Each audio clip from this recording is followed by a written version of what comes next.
Welcome back here to X's and Bros on the Michigan Sports Network. Brett Hayes, Ryan Elke, Anthony Bellino, all joining you. Join us now covering the Detroit Lions. Hey, find him on Twitter at Detroit On Lion. Easy enough for you to remember. His name's Jeremy Reisman, friend of the show. Find his work, Pride of Detroit. You should be visiting that website daily, especially throughout the course of the preseason with all the news and all the happenings. Jeremy, my man, good morning to you. How are you? How's life? How are things, partner?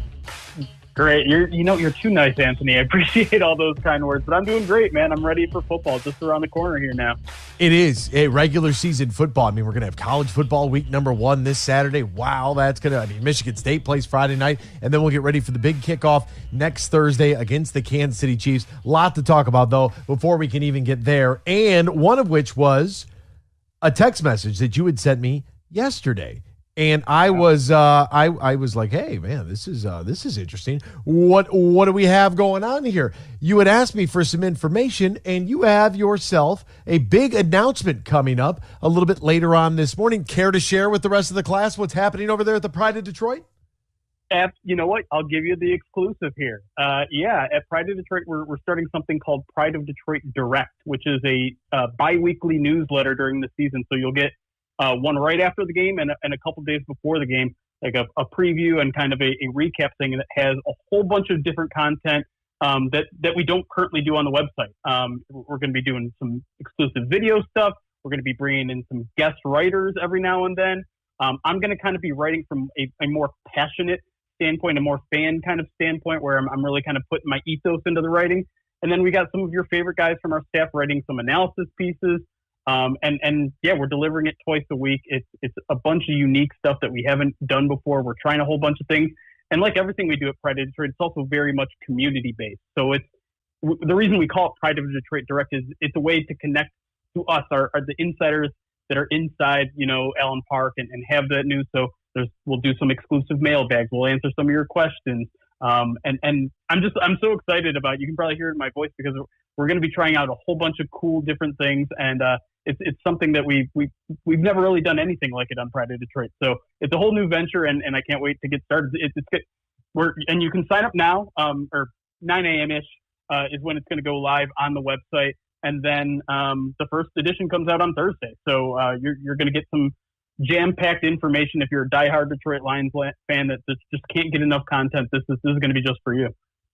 Jeremy, as you kick that idea over to me, I got to thinking, and was this, and this is kind of a strange question here to ask, but is this something that, you and your fellow writers over there at Pride of Detroit kind of always wanted to do, or is this a byproduct of the fact that Lions fandom right now is just simply the toothpaste is out of the tube and they can't get enough? All they want to talk about is the Honolulu blue and silver, which I love. It's fantastic. You can tell it's football season, but I've been trying to figure out if there has ever been as much hype around this team as there is right now going into this season. And I was just interested to know if this is something you guys kind of had in your back pocket and kicked around, or if it's like, hey, now's the time to jump on something like this because people have never wanted it more.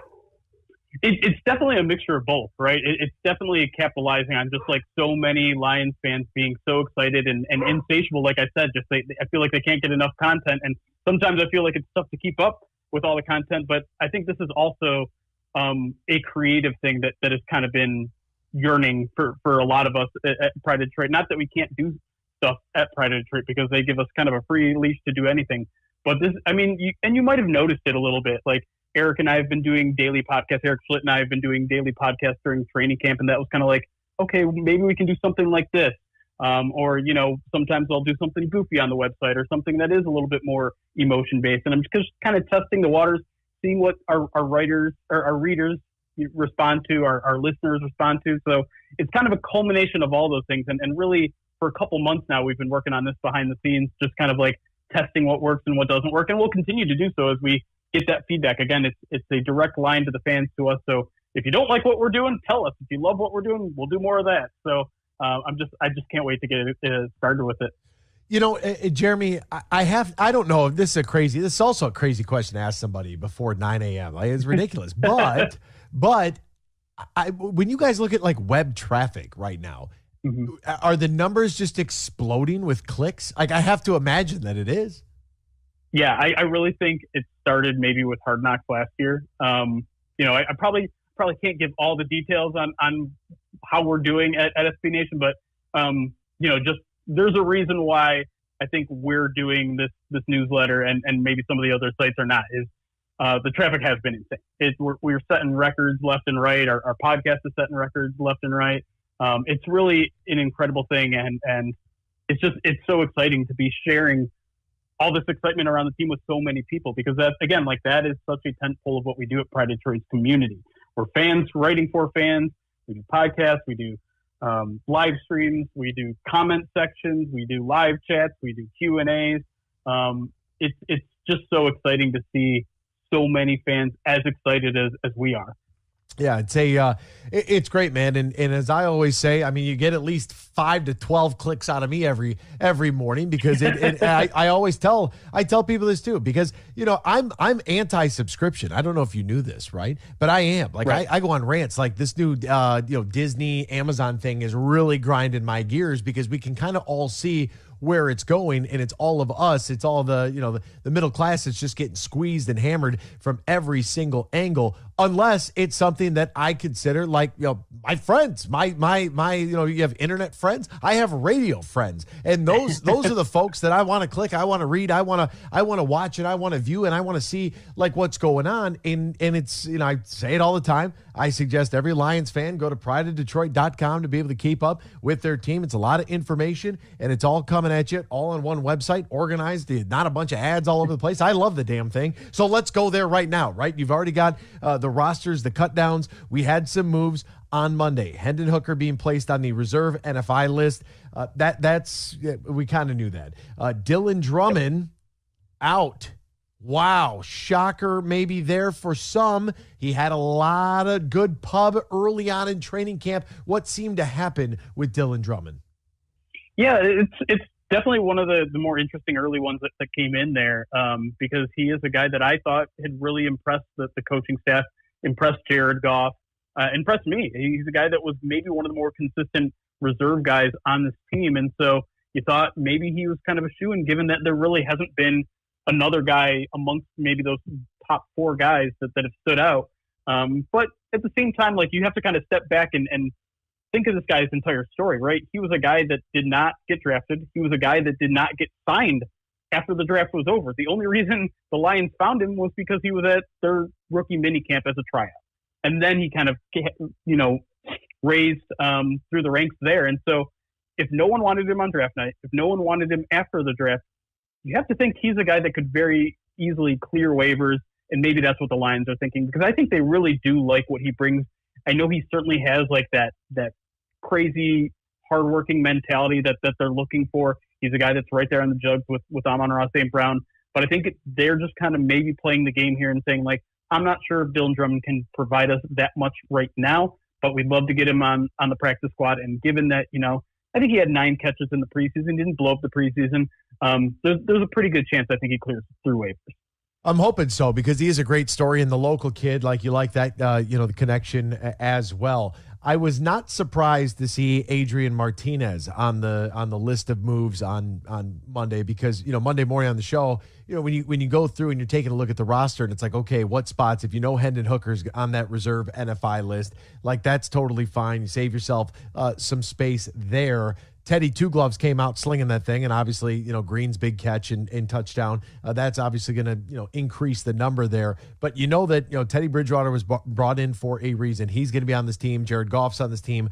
Hooker's on the list. I didn't see a place where Nate Sudfeld, obviously him getting injured, that doesn't help his case, or Adrian Martinez would make this club. Too many quarterbacks. Yeah, it'll be interesting to see what they do here, because it does seem like Nate Sudfeld's probably headed to the injured reserve list. Reports coming out that he tore his ACL, so he'll just be on the Lions IR list for the rest of the season. But they're probably going to want some active arm, in whether it's on the practice squad or maybe on the 53. And Adrian Martinez just wasn't ready. I know he led that game-winning drive early in the preseason, but he's a guy that just kind of struggled to read defenses quickly. There's a lot of hesitating back there. There's a lot of holding onto the ball too long, and so just not ready. So Adrian Martinez could be a guy that they want to develop. He has some definitely intriguing physical tools that could develop into something.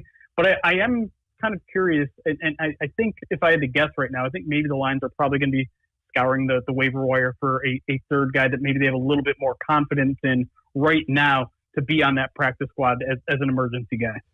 At the running back position, we didn't see any of David. I mean, we saw David Montgomery. He just wasn't in pads. He was just walking around smiling, talking to fans, signing autographs, doing that kind of stuff.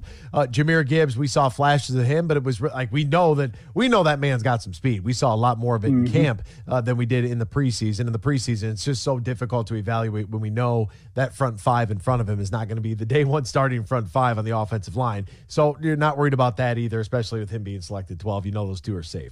What do they do as far as running back 3 and my guy Jason Cabinda? Do you think that they keep Cabinda the fullback? Will they go with 4 in the backfield, or is it a Jamar Jefferson or Benny Snell as Divino Zigbo was let go as well yesterday? Yeah, I'll start with Cabinda because that one seems to be a hot button issue with some Lions fans, and I understand some of the strife there. You know, he's dropping some passes there. Even him as a lead blocker he's been a little inconsistent, but from everything I know about this front office, from everything I know about this coaching staff, they love the guy. He's a guy that is a four-phase special teamer. He's a guy that's going to give it your all every single time he's out there, and he's the only guy I've seen take fullback reps this entire training camp and preseason. So I think he's on. I think he's very, very much safe on this roster, and I do think they might even use him a little bit more than they have in the past, just based on some of the things I've seen during practice. I think they like using a fullback. You just mentioned it. Like, this is a running back crew that I think they have very, very high hopes for, and I think Cabinda is part of those plans.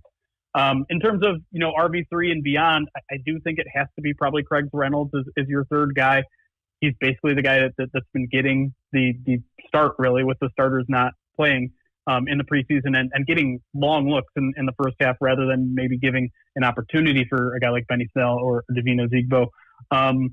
In terms of maybe keeping a fourth, not including Cabinda, I would probably give the edge there to Benny Snell. And again, it's just a special teams thing. This is a guy who's played a ton of special teams in the past, where Jamar was just kind of a guy that was finally kind of getting the hang of special teams, but now he's dealing with an injury. So I think Benny Snell has an opportunity to maybe sneak on this roster, but if I had to guess right now, it's probably 3 running backs, Jason Cabinda, and then trying to maybe fit 1 or 2 of these guys on the practice squad. I'm very interested if this team rolls out with like a strong eye formation with Laporta maybe on like the right side, and it's something that we wouldn't see normally, but everything off to Goff's right.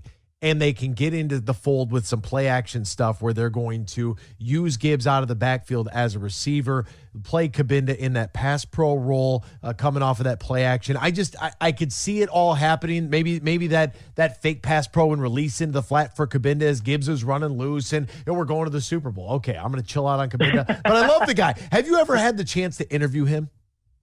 I've talked to him a little bit one-on-one, not like an official interview, but yeah, I mean, he is the sweetest guy. He'll make as much time as you need for him in the locker room if you want him for the locker room, and he does a lot of awesome things for the Detroit community. So yeah, I think just kind of like an exemplary person you want in the locker room, exemplary person you want in the community, and I do think he brings a lot to the football field that maybe some people underrate. Yeah, no doubt about that. Let's get to wide receiver. That's another big one. Okay, Amon-Ra St. Brown, Josh Reynolds, Khalif Raymond.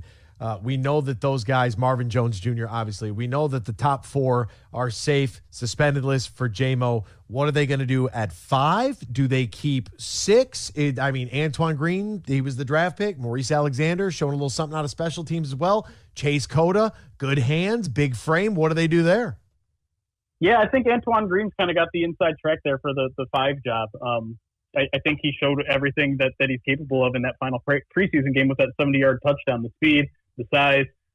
They need one of those guys on the outside, and maybe that's why Dylan Drummond didn't make the roster. He's kind of more of that slot guy, and the Lions have a bunch of those in Khalif and Amon-Ra.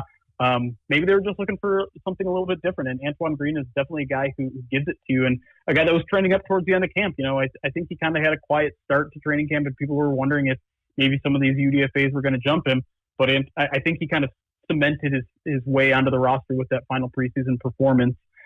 And then you get to, do they keep a sixth wide receiver? There are reports out there that if they're keeping only 2 quarterbacks, maybe they're only keeping 8 offensive linemen. Maybe that makes room for a 6th wide receiver. Cota has been kind of the training camp darling. I don't quite see it with him, and even if they're keeping Antoine Green, maybe there's a little bit too much overlap there. I wouldn't completely count out Maurice Alexander because I think they like him very much as a returner, and we don't know who this team's kick returner is yet, right? They've tried it a bunch of guys out there, and a lot of guys have stepped up to the plate. So maybe Maurice doesn't separate himself enough to make the roster as a kick returner. But I do think he has the most experience. I do think he is probably the best guy that they have on the roster capable of doing that. I know he was doing really well. I can't remember if it was the XFL or the USFL, but he did really well for a full year there. And so I think if there's a chance they keep the 6th wide receiver, I would maybe give the edge to Maurice Alexander. But right now, I think it's maybe a little bit more likely that they just stick with 5. And last one here for you, staying on the offensive side of the football. This is an all offensive one, and the listeners know this is a team that's built in the trenches, this radio program. We're all about the trench play. We're all about the defense, and here we are talking about skill guys and pass catchers and all this nonsense. Let's get to where the dirt's really done. Offensive line. We know Decker, Jackson, Ragnow, Big V, and Panay. Those guys are all safe. They bring in Graham Glasgow, so you feel good about that as well. Do you see this team, that report that, as you alluded to, that they would keep 8? Who do you think those next 2 guys are for this club? I think it has to be Colby Sorsel first of all. Their 5th-round pick. I think they like what he's doing. The biggest sign to me that they like how he's performing is that towards the end of camp, they started moving him around. The first month, it was your right guard, learn the right guard position. He played tackle in college. Get to learn this right guard position and excel at it. Then towards the end of the camp, they're like, all right, we like what you see. Play left guard. See how that works. Next week, they're like, okay, we're going to start throwing some right tackle. So let's get back to your right tackle roots. And so the fact that they're like, okay, we don't need to focus on one thing. We don't need to simplify everything for you shows to me that they have a lot of faith in what Colby Sorsel is doing. And the fact that he can play tackle and Vaitai can also play tackle is like, okay, well, now I understand why Jermaine Effetti was let go. They don't necessarily need 3 or 4 or 5 reserve offensive tackles. But that leaves me with the other guy that I think is going to make this team, and that's Matt Nelson, who I think will be kind of the primary backup tackle. The Lions really like using him in those jumbo sets where they have 6 offensive linemen. And that was something he was actually really, really good at in 2021. I think he struggled a little bit with it last year, but he's a guy that they trust. He's a guy that I think, he has lapses here and there, but I think overall he's just a reliable guy who knows what's expected of him. He works hard. And so that level of trust that the Lions have in him is probably what gave him the edge over Effetti. He is Jeremy Reisman. You get plenty more stuff like this over at the Pride of Detroit. Get there by 9 o'clock and sign up so you can get it delivered right to your inbox bi-weekly. We love that. Find him on Twitter at Detroit Online. Jeremy, my friend, is always partner. Thank you so much for your time, and I look forward to seeing you again soon. Anthony, you're the greatest. Appreciate it, buddy.